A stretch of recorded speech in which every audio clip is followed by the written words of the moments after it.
É importante lembrar que o casamento era visto como uma instituição social a ser encarada como uma estratégia de aliança entre famílias ou países, em que os sujeitos que se casam representam, via de regra, interesses comuns, unindo riquezas, negócios, terras e o que mais houver envolvido nisso tudo. Assim, falar de amor e casamento nem sempre é falar da mesma coisa, por mais estranho que isso possa parecer. Casar-se e deixar de casar pode significar muita coisa na vida de uma pessoa, especialmente com o casamento visto como estratégia, não como simples trama amorosa. Dessa forma, Chico e João Fernandes podem sim ter se apaixonado um pelo outro, mas provavelmente não foi isso que iniciou a relação. Uma coisa é certa, Chica foi uma mulher bonita sob os olhares da época. Talvez por isso João Fernandes a tenha comprado e talvez por isso a alforriado, guardando para si mais uma joia mineira, como se dizia na época.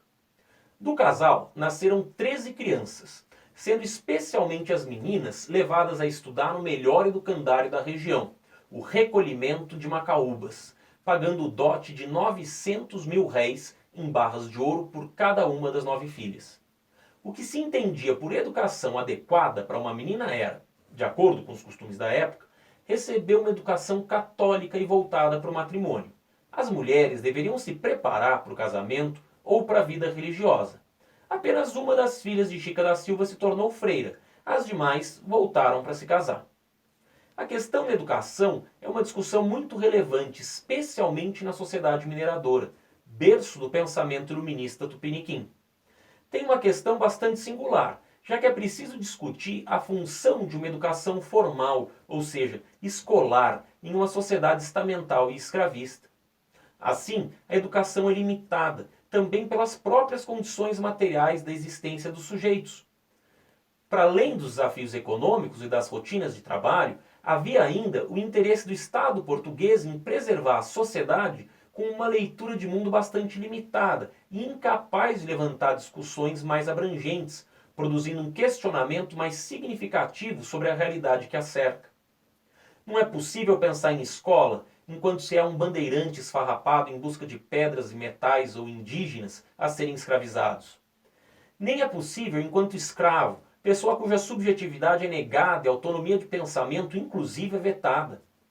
De que forma pensar-me aluno se me vejo invadido por uma outra cultura em um território que até recentemente possuía outro significado? São questões difíceis de se pensar sobre educação e mesmo sobre a sociedade colonial brasileira. Talvez por isso, durante todo o período colonial, sempre houve um enorme desprestígio para a educação escolar.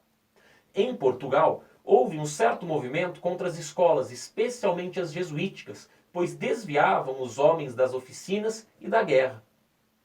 No Brasil, não havia essa questão, por aqui a coisa foi diferente.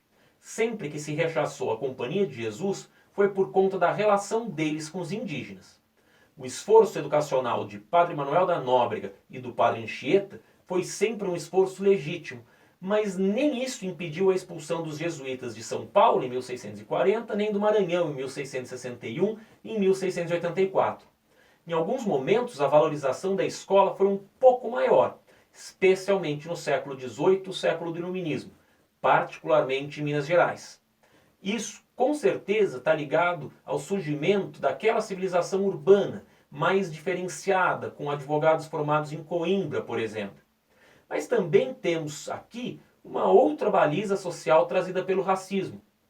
Muitos pais daqueles poucos que educavam os filhos em seminários ou educandários o faziam não por valor ao conhecimento ou ciência, mas sim para tentar certificar-se que os filhos não adotariam os costumes dos gentios, ou seja, dos negros e índios com quem conviviam. Nas Minas Gerais do século XVIII, foram várias as pessoas que galgaram níveis superiores pela educação. Cláudio Manuel da Costa se alfabetizou com a ajuda de um tio. Frei Santa Rita Durão, Antônio Francisco Lisboa, Aleijadinho, e José Basílio da Gama também dependeram da alfabetização no espaço doméstico. Eles não tiveram acesso à educação por meio de ordens religiosas.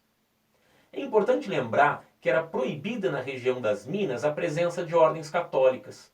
Isso porque os religiosos eram vistos como responsáveis por boa parte do contrabando por meio de procissões e santos do pau oco, além de engendrar medo nos eventuais fiscais, ameaçando-os com o inferno. Outro motivo que justificava a dificuldade do acesso dos religiosos à região era a possibilidade de lutar pela conversão dos indígenas e dos negros, e com isso diminuir a sua produtividade. Por conta disso, vai haver um movimento muito importante para bancar a religião sem a presença das ordens: o surgimento das irmandades. Fazer parte de uma irmandade era fundamental para as relações sociais em Minas. Esses núcleos urbanos possuíam igrejas construídas por estas irmandades, e cada irmandade constituía o núcleo social da vida do sujeito.